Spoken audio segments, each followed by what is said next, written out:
Hello everyone and welcome back to Going Rogue, a segment in which I break from my normal line of videos to give you a look at new and upcoming games. And today we are doing Legend of Dungeon, a dungeon crawling roguelike. I've been saying that a lot during this show, haven't I?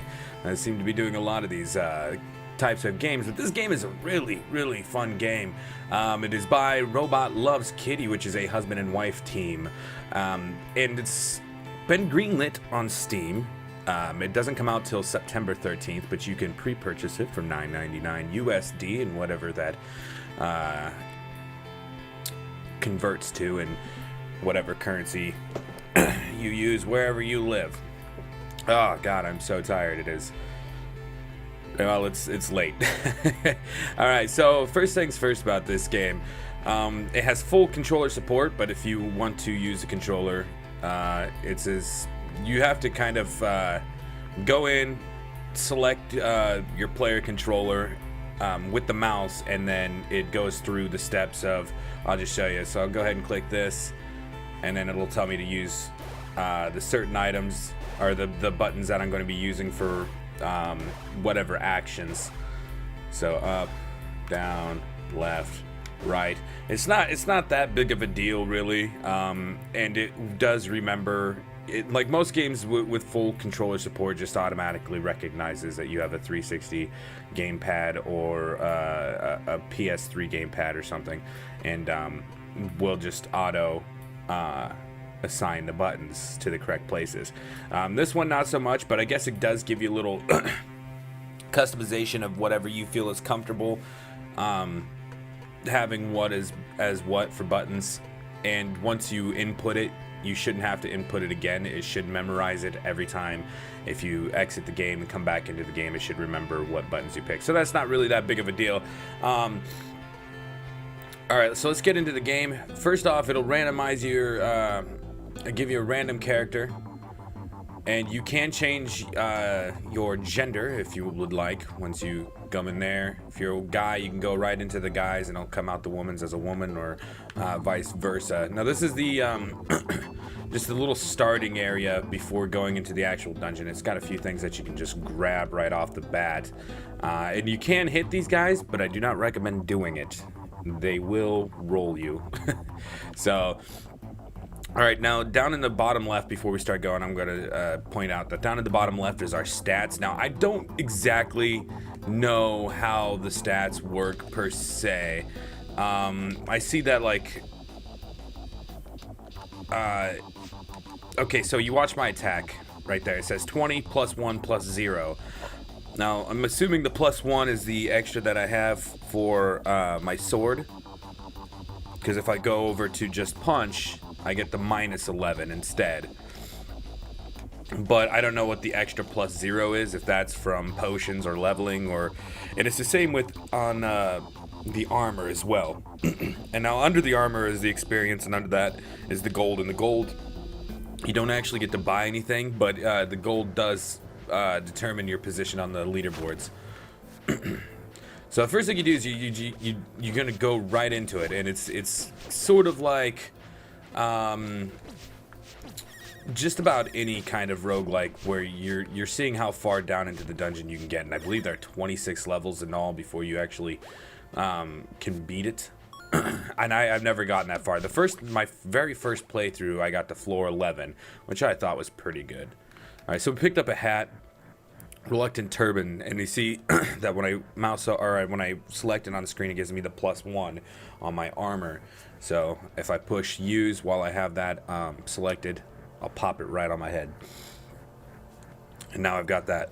Now that plus 1 is my, I bet that plus 1 is actually my equipped whatchamacallit, my equipped armor. Yeah, the equipped stat. At least that's what I'm assuming it is. Alright, and we got potions. It works just like any roguelike, most roguelikes, like Rogue or Brogue or anything, once, or even Isaac, once you don't know what the potions are going to do right away. So if I take it, it could do anything.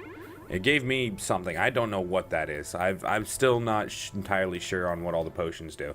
But the difference about this, from this to like Isaac, is, you know, in Isaac when you take a pill, you know what it'll tell you what it is the next time you take it. You have to take it upon yourself to memorize which pills do what. It will not give you the courtesy of remembering for you. So you actually do have to remember that, oh, murky orange potion makes me sick. So on and so forth. Now, the only other gripe that I had with this game, and it's not really the game's fault, it's probably just me, but sometimes I have a hard time telling if I'm on the same plane as certain enemies. And it's mostly just I have a history of having really bad depth perception, so I probably can't really attribute that to the game as much. And you do have a shadow, so it gets mostly like this. Like snakes don't really have a shadow because they're all coiled up. There's a fly right in front of my pop filter, and that little bastard is pissing me off. But yeah, just sometimes it's difficult for me to sometimes tell if I'm on the right plane that I need to be in order to hit my enemies. So this gives me a +4 Miner's Helmet of Protection. Oh yeah, this gives me a +4 and it has light on it. I might take that one actually over that, and I'm just gonna toss this away, I think. Yeah, so it's not in my inventory. What is this? That's only a +2, so I'm gonna toss that away as well. And this is actually nice because it makes it so I don't even really need my lantern. You can get out your lantern if you need the health, or if you need the light, because some of these floors get really, really dark. Some of the rooms on the floors, anyways.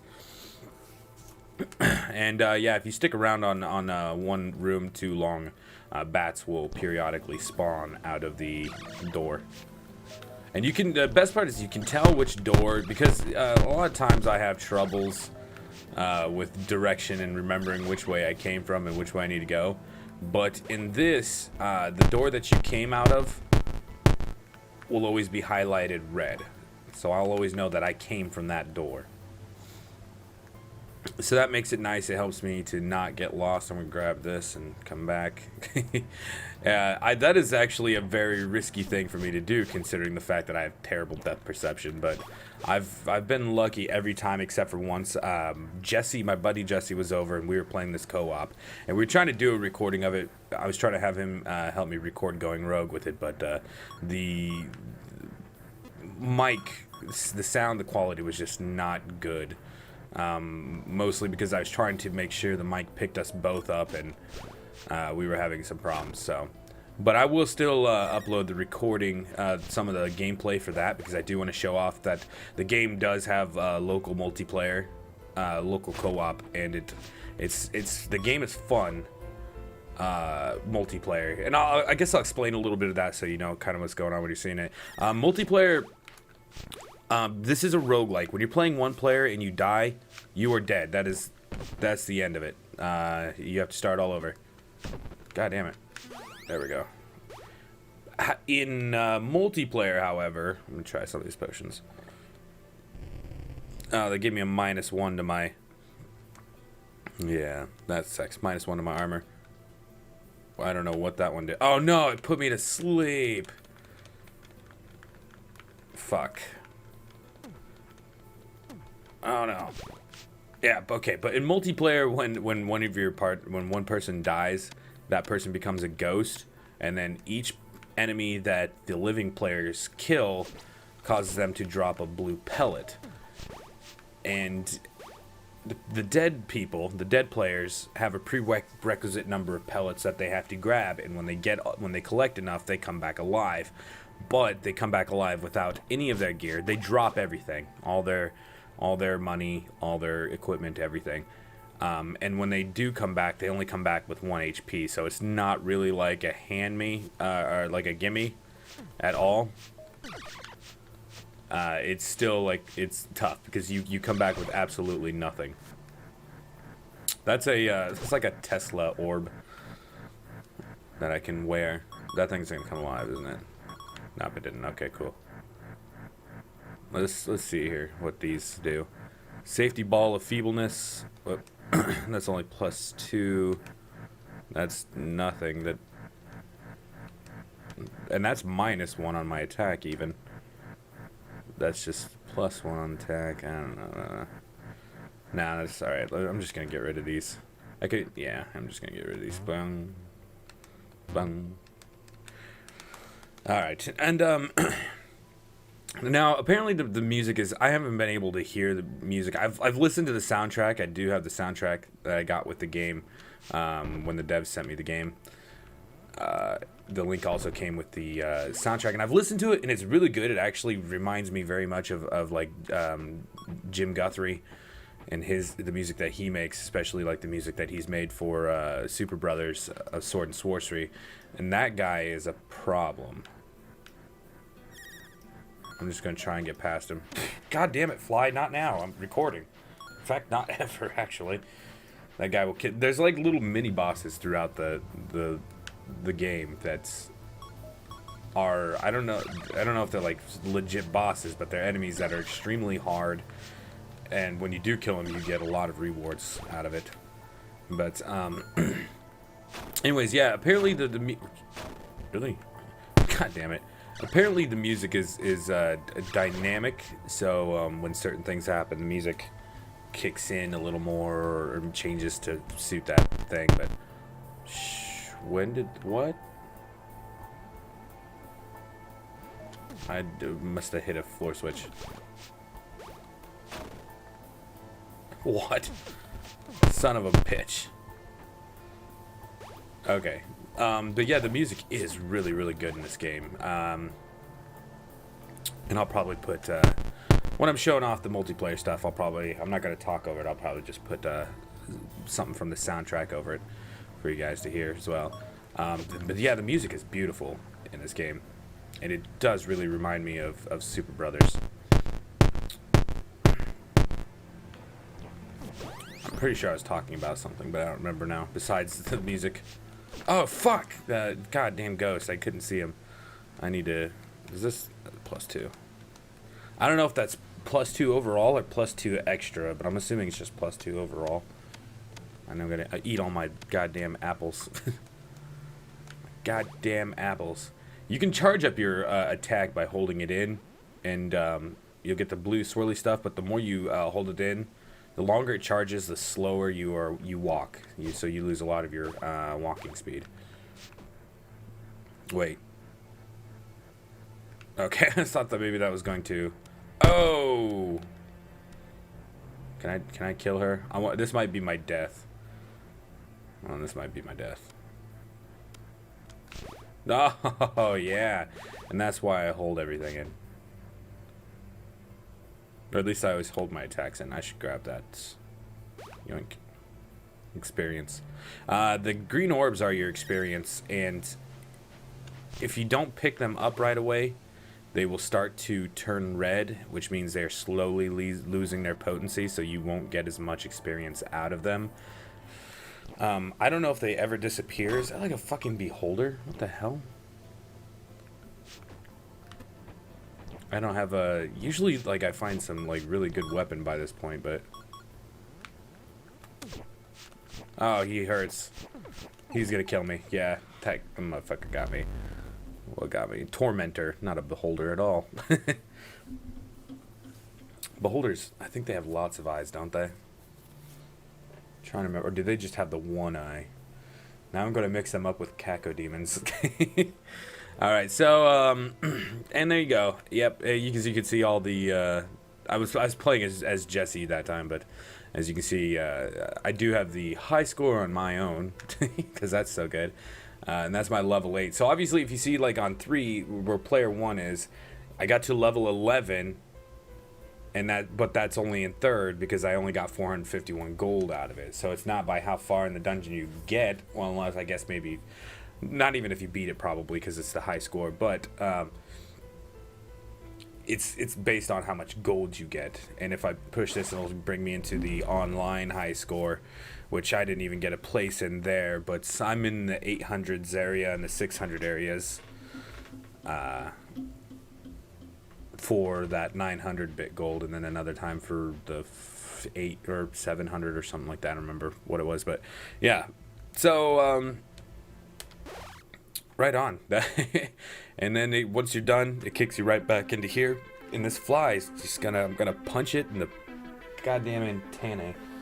I don't think the flies have antennas, do they? I don't think they do. They have a little sucker thing. I'm gonna punch them in the sucker thing. Yeah, so Legend of Dungeon. Roguelike dungeon crawler. Pixelated graphic style. Very good. Oh, and the one thing I didn't mention, the one thing that really impresses me in this game is the lighting. The lighting is so good.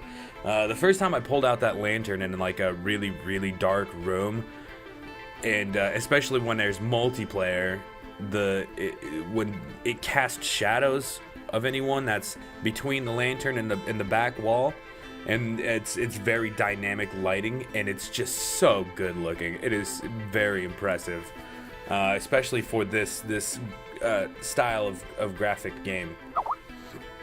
It's just really good, and I'm being messaged by Mr. Luke Nutzman, I guess.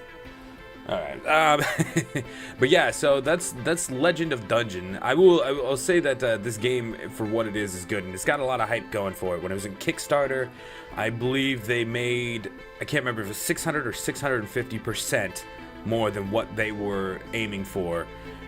And and I'm glad. It's got a lot of hype behind it, and it is fun. It's not ill-placed hype or anything. It is a really good game, and I actually think this will become a normal part of my channel eventually. So look forward to more of this. But I think that's going to be it. I'm going to leave you with the same outro that I always leave you, but I will put some gameplay of the multiplayer at the end of this. So if you guys like the video, let me know by liking the video. Leave a comment, because I always enjoy reading them. And until next time, guys, I will see you later. Peace.